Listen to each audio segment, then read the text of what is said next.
Join us by the fireside for our evening tales of true life's strange experiences with things that lie beyond the veil of the known and into the misty depths of the mysterious and unknown.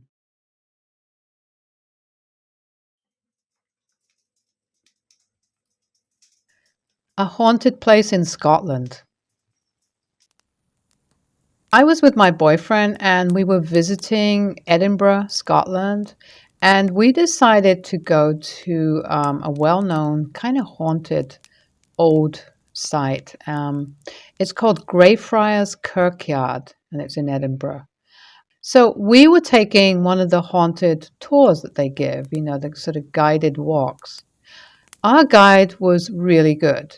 She was dressed all in black, she was really kind of dressed for the part, and she had this sort of gothic kind of dress on. And she was also a really good actress. My boyfriend is 6 foot and I'm 5'10", and we towered over the two other couples and the other people who were there on the tour with us. Out of respect for them, we stood in the back of the group so that, they could see things and, we weren't sort of blocking their view. When we arrived at the Covenanters prison, I thought that our tour guide was laying it on really thickly. I mean, she was just really kind of acting and, playing the part.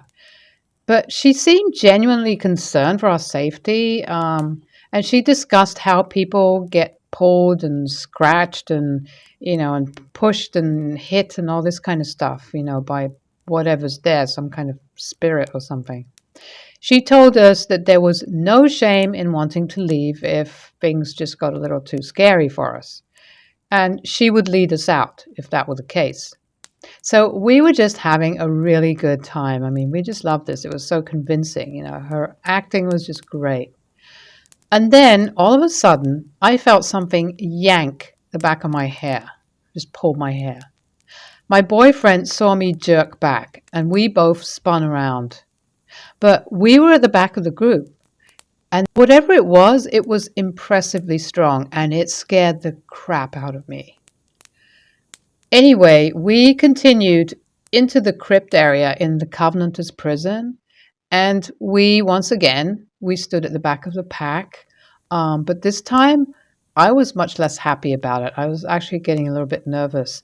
While our tour guide was talking, I felt another pull on my hair from behind. This one was a bit weaker than the last, so I could have just caught my hair on my jacket or purse, I figured. But I was pretty freaked out. Some of the girls from one of the other parties that were present were pretty impaired. One girl was standing in front of us. I remember thinking how brave she was, that she was wearing light yellow t-shirt and white pants in this muddy cemetery on a rainy day. Anyway, she suddenly started jerking her right knee forward at a kind of odd angle. After a few times, she suddenly turned around and she yelled, "Stop kicking me!" Crap. My boyfriend and I just looked at each other and at the other couple standing beside and slightly to the front of us. We were nowhere near her. None of us were near her. And so none of us could have done that to her. This girl was pretty intoxicated.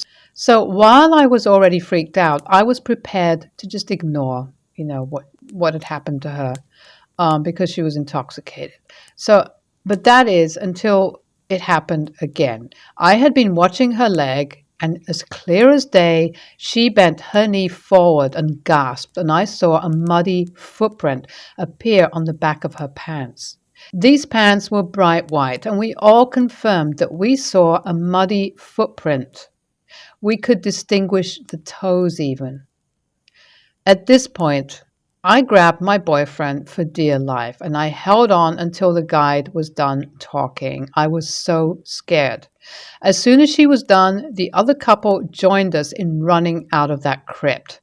We all chatted with our tour guide and a couple of her co-workers for a while, and she told us that our experience is actually quite common there. This was nothing unusual. And she also explained to us that she hadn't been acting when she warned us. This was real. And this had happened many times before, so she knew what she was talking about. And by the way, just something about the history of the Covenanters prison. It is pretty horrific what happened there. And so it's worth looking up if you're interested in that kind of stuff. And, it's just a good reminder that people need to be nice to each other because things in the past were pretty awful. Well, I'm just glad that you were there with the group. And can you imagine what it'd be like to be stuck there at night? I'm wondering if you'd survive the night, and stay sane.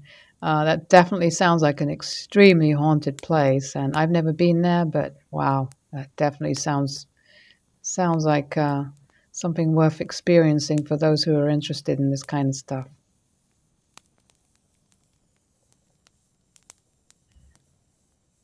Something tried to get into my room. I'm Mexican American, and in my culture, demons, witches, ghosts, and all these supernatural things are real. We don't really question them, we just know that they're real. At the top of most of our doors, we hang crosses. This is actually quite normal in Mexico. When I was about 17, my mom and stepdad left me at home by myself to go out on a date. This was perfectly normal, and I'm okay with it. I have a cell phone, but it's before 9, so I can't call anyone until I have 3 minutes. I was on the computer when I got this horrible feeling. It was like this eerie, kind of strange, dark sort of feeling. But I just sort of brushed it off for a while. But then I got it again, and it just got more intense. So I started to look around my room, and I just, kept feeling it. And it was just getting to the point where it was suffocating. Then the door handle to my bedroom door starts to rattle as if someone's trying to get in. Someone was definitely trying to turn the door handle, to come in. So the handle was shaking, and someone suddenly then started to pound on my door.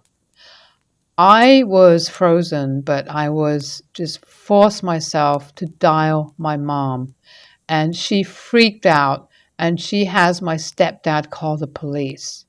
She kept telling me to get out of the house. The door stopped moving, and I just stood there, and I was just staring in confusion. I didn't know what to do. Is the person going around the house through a window? I was breathing so hard and I was shaking. I could hear rustling and movement on the other side of the door. It sounded like heavy footsteps. The light under the door is being blocked and unblocked by a shadow that was pacing about. I couldn't control my breathing and my heart was beating so fast. I've never been so frightened in all my life. So I took a step towards the bed away from the door and it started up again. The force this time was so hard that the cross that was up above the door fell off and parts of the Jesus image fly across the room. I dropped the phone, but I go straight to the window. I opened the window and I fell out of the house. Everything was dead quiet.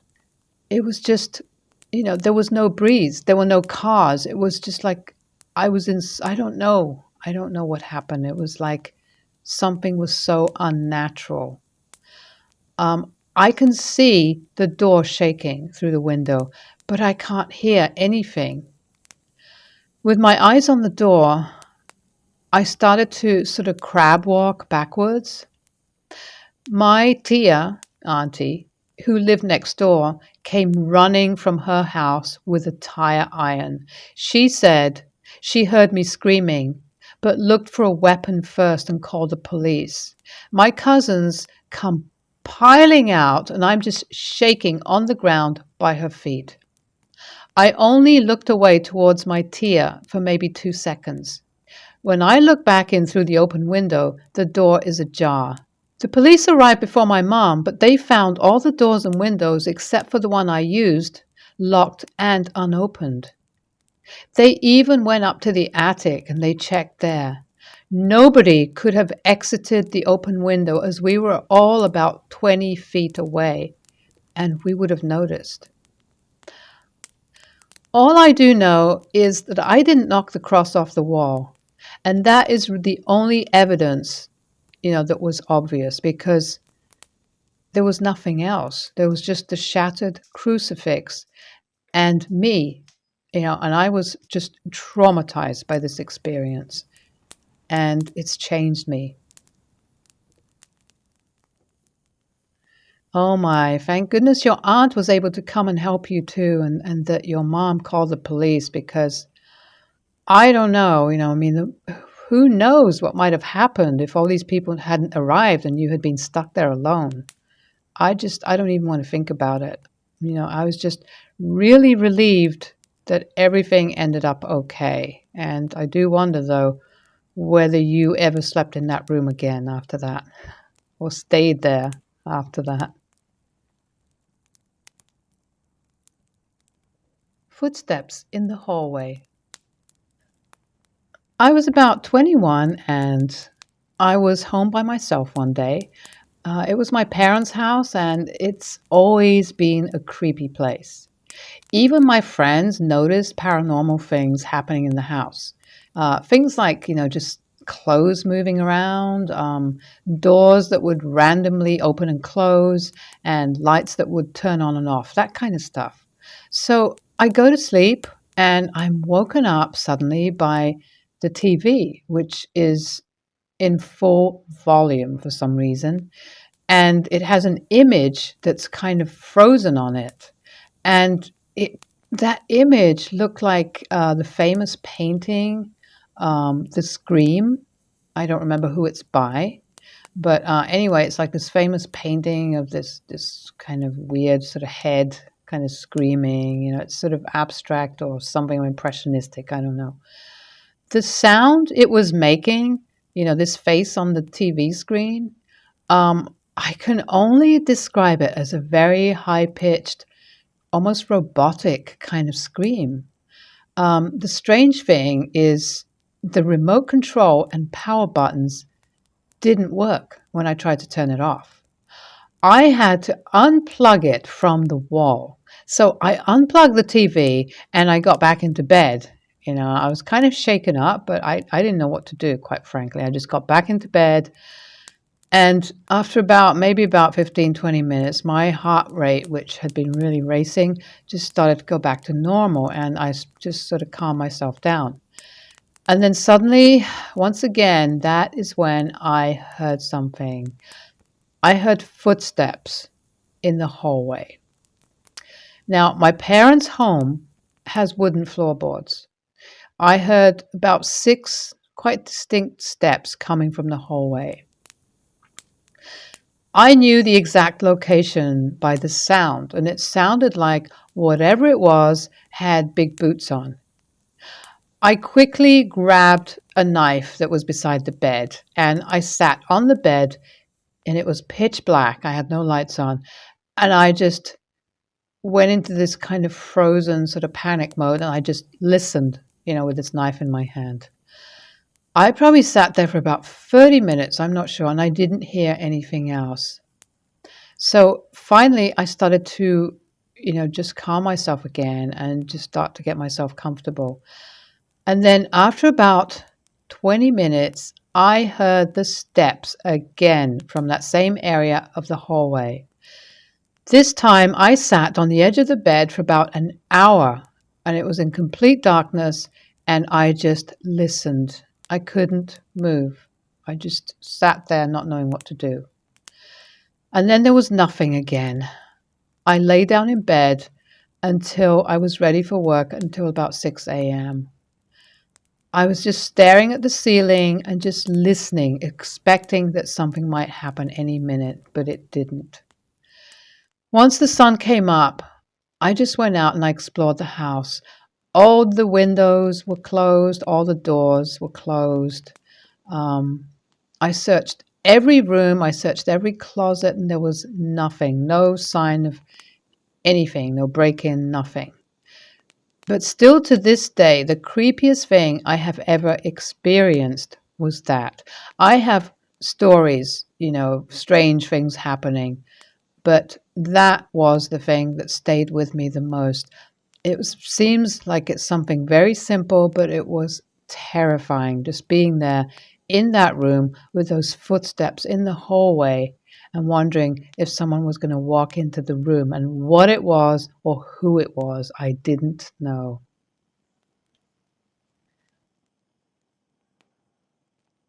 Wow, that actually is, you're right. It's a very, I don't know, kind of basic sort of ghost story in a way.